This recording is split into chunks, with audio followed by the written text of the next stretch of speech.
Says we're live now. Okay. So actually, we had to like cheat the system a little bit because we promised a webinar. Well, I did. I promised a webinar, and I've been a little bit preoccupied, man, at that title job.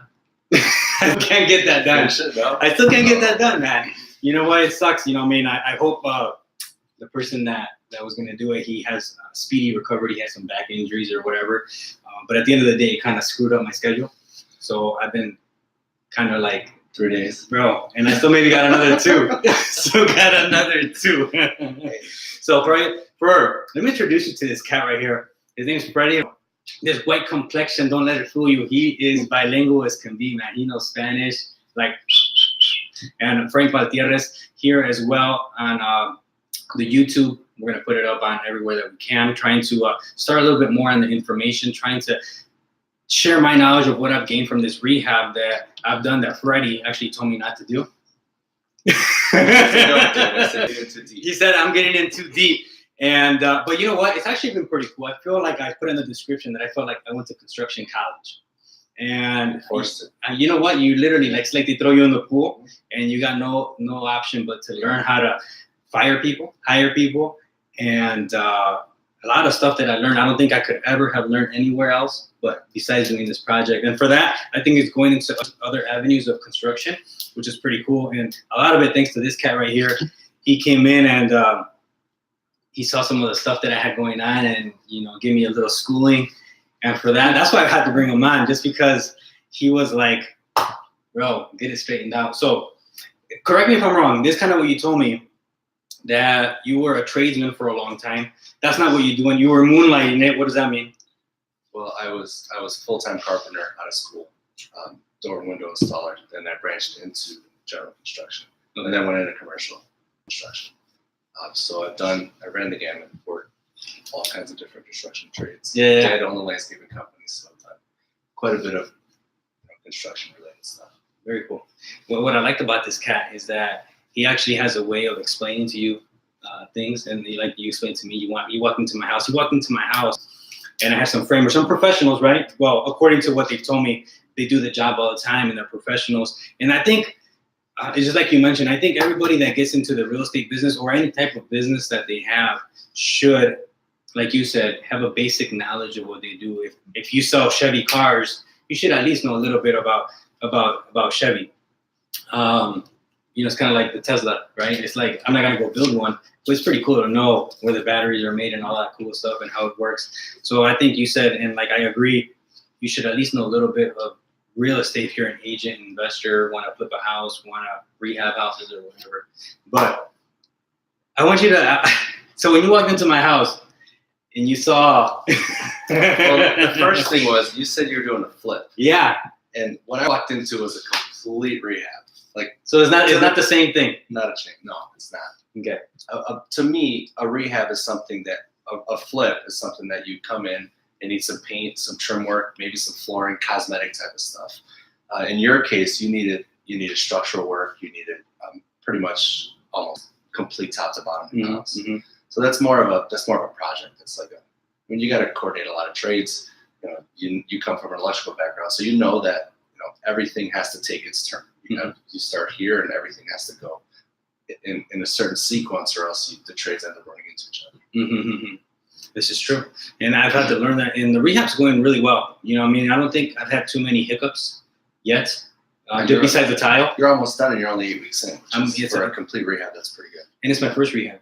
I've done, like you said, I've done electrical work, but it's my first rehab that I've done A to Z, and literally A to Z. I can't do the landscaping, bro. Like, this rain does not go away. It's like every weekend that I want to do something, rains.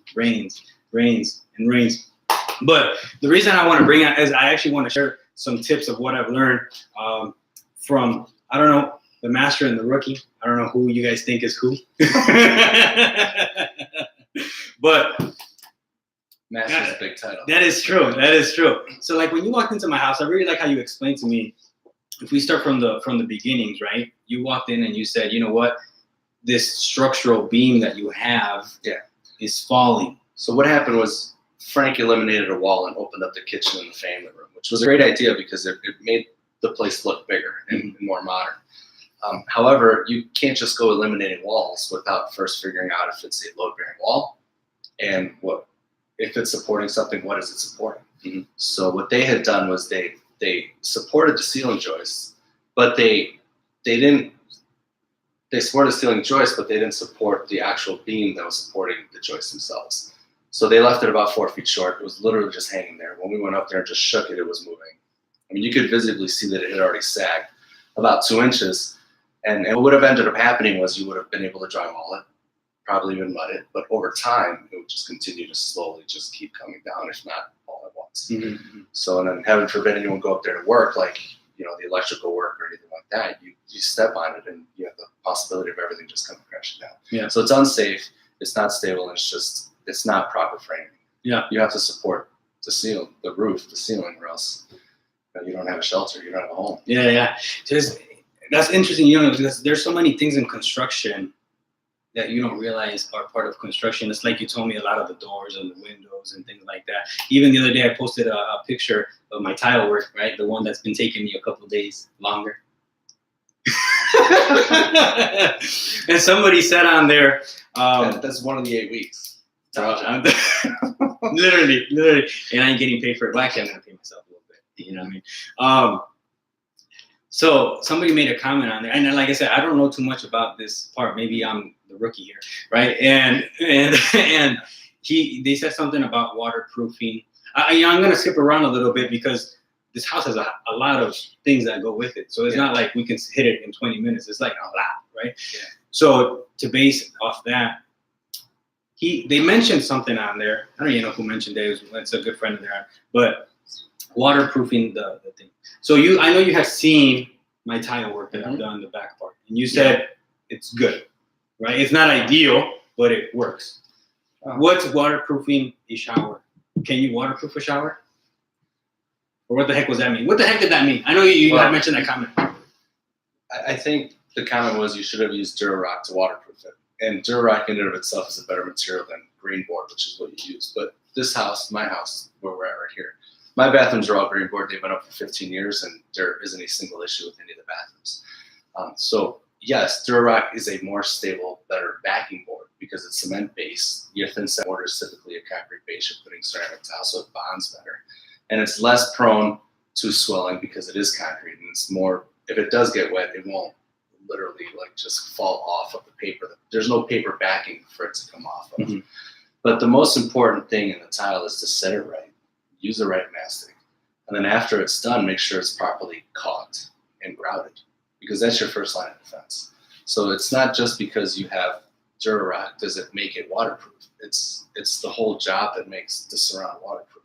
And that comes down to starting off with the best materials possible. In your case, the drywall should already put green board. So that's short of ripping it all out and starting all over again, what were you going to do? Mm-hmm.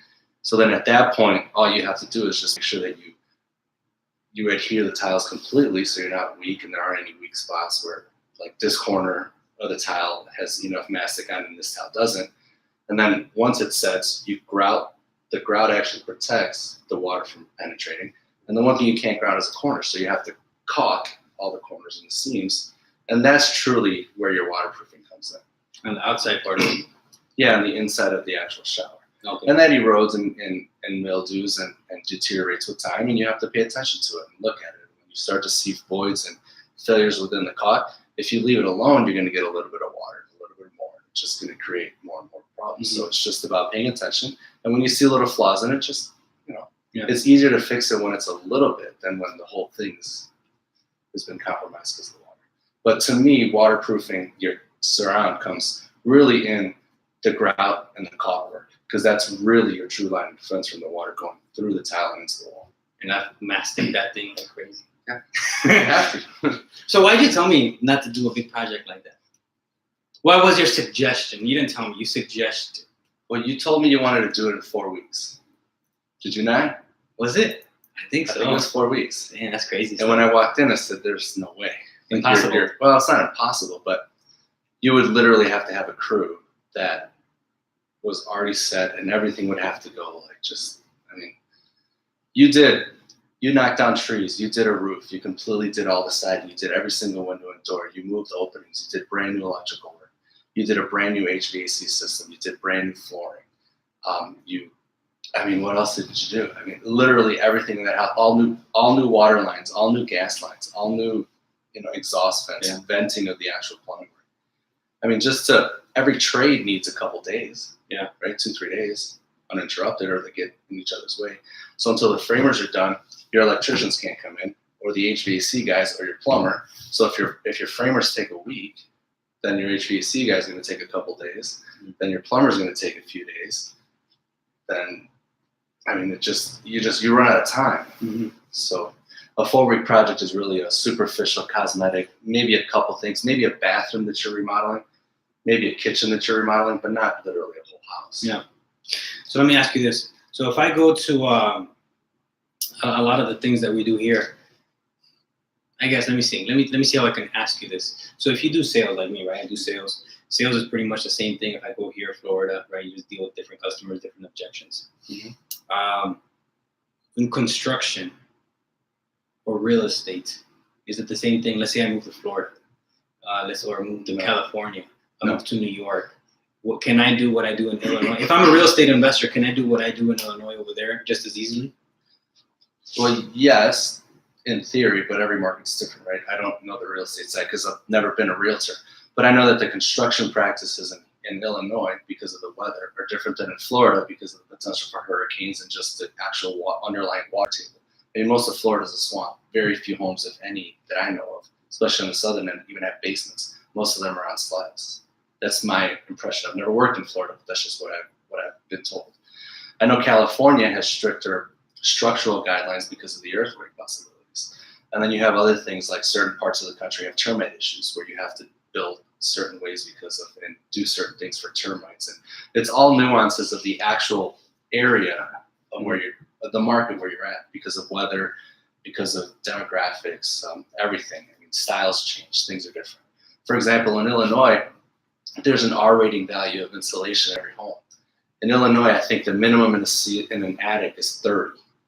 Well, I don't know I don't think it's that high in Florida or Texas or California because they don't get the extreme cold. So every zone has different R values depending on the weather and the inclement weather and the potential for extreme heat or cold. And the building techniques are adapted to fit the local needs of that market. Why'd you get out of construction, man? Because you don't see any 60-year-old carpenters that can walk, can you? Do you? I'm getting there too. That's true. Huh. That's crazy. You know what I mean? It's you just know so much. You know what I mean? Like in that aspect. Going one step further, when you go to like another country, like Puerto Rico or Mexico, where my family's from, Puerto Rico, it's almost all concrete construction. Almost all. Houses, walls, and everything. It's concrete blocks, and because of the hurricanes, because of the structures. They don't have basements. Very little 2-story homes. They have them, but there's not that many of them. Predominantly single-story flat roofs because of the potential for hurricanes and tropical storms. Yeah. So it's all, yes, you can go to New York and be a realtor, be a flipper, be whatever, but you really have to learn the market and learn the area. I like it. You know what I actually like about this house, and I think I called you this morning. I had it's like one of those epiphanies as I was charging my Tesla for the 7th millionth time. Yeah. 4 times a day. Yeah, I called you. It actually happened today. What day is today? The 16th. I like to call dates into existence because I like to look back, and if we get 1 million views, 100 views on this video, it's pretty cool to go back and see, what? Hey, remember that day that we talked about this issue? I think it was the 16th. Today's the 16th of May, right? I believe so. May 16th.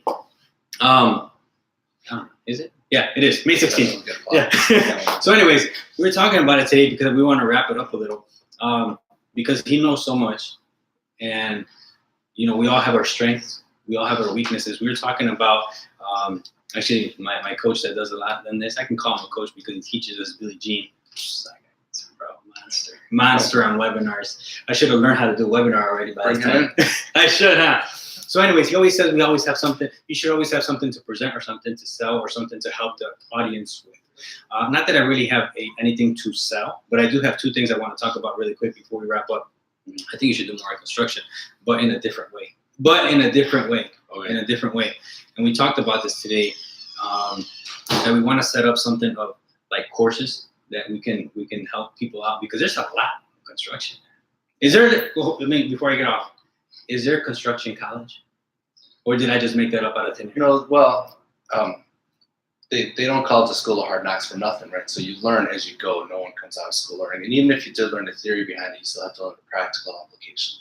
But yeah, every trade, carpenters union, plumbers union, electrical union, pipe fitters union, they have an apprenticeship program where they teach their members or their construction guys from start to finish, from this is a 2x4 to this is the finished product of a house, or electrician same way. Here's where, and here's the theory behind electricity, and here's how you bend pipe and do everything. So yes, there are trade schools, but I think the best education truly is through some of those union programs. Or in my case, I learned from a great carpenter. Lyle Zeiss was his name, and he was 50 years old when he taught me, and that guy could put in doors, I think, in his sleep with his, just really? The guy was just incredible with doors. He can make anything work.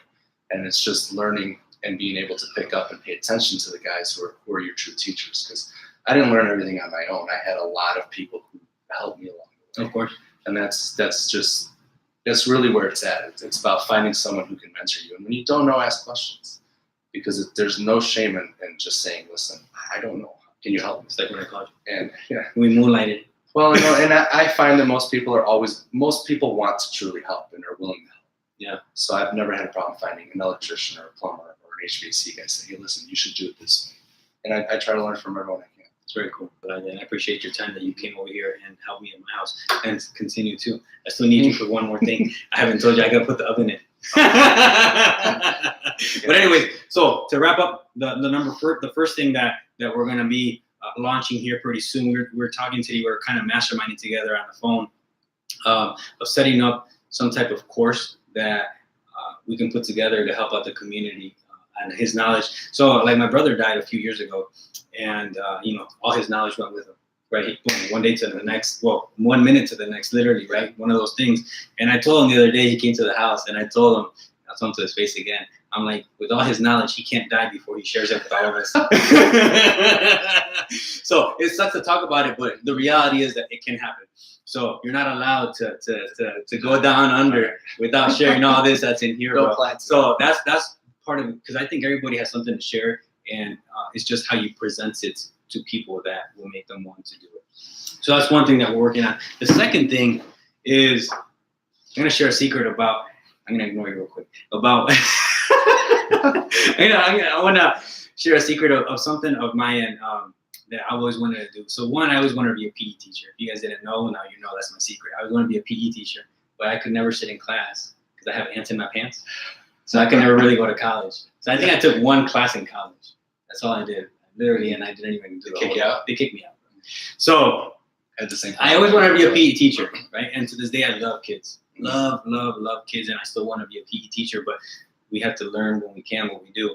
And I made these hats a while back, right? That's my company right there, Ghost Capital. Whoop, whoop, whoop, right there, right? So I paid, well, if somebody can give me a better deal, I paid $25 for this bad boy. It's on Vistaprint. And what I want to do is this. I don't even know if you like, I don't know if I told you my idea or not. But anyways, my idea is this. I want to sell these for $35. So I made them for $25. I can get them cheaper, even better. So the $10 profit quotations, right? But all that profit is not going to go to line my pocket to pay for the Tesla. But actually, I want to do something for the community. I want to order 100 of these, and hopefully with your help, we can order 100 of these. And the $1,000 that comes out of profit, you know how they have like mud runners for like adults and things like that. I want to do something for families where like they can all interconnect, like on the weekend, do a big mud runner event in the community, and that $1,000 will go towards something like that, just because I want to be a PE teacher, man, and I love helping people. So that's my second pitch to you guys. These right here, even if you don't wear it and just keep it on top of your car, Ghost Capital right there, and they got the little ghost with the G, like shield almost, like you like Marvel? Marvel. I don't have time for TV. Come on, man. I don't want to. My son likes it. So I want to order 100 of these bad boys. Hopefully you guys can support it and we can do it. But with that, it was just a short, quick 20-minute video I wanted to do. Look at, I'm 19 minutes and 48 seconds in. And I just want to share, like I said, construction is huge. so we couldn't cover it in 20 minutes. But at least we could break the ice a little bit. Yeah. Thank you, sir. I know you're going to dinner, so enjoy. Kids are hungry. All right.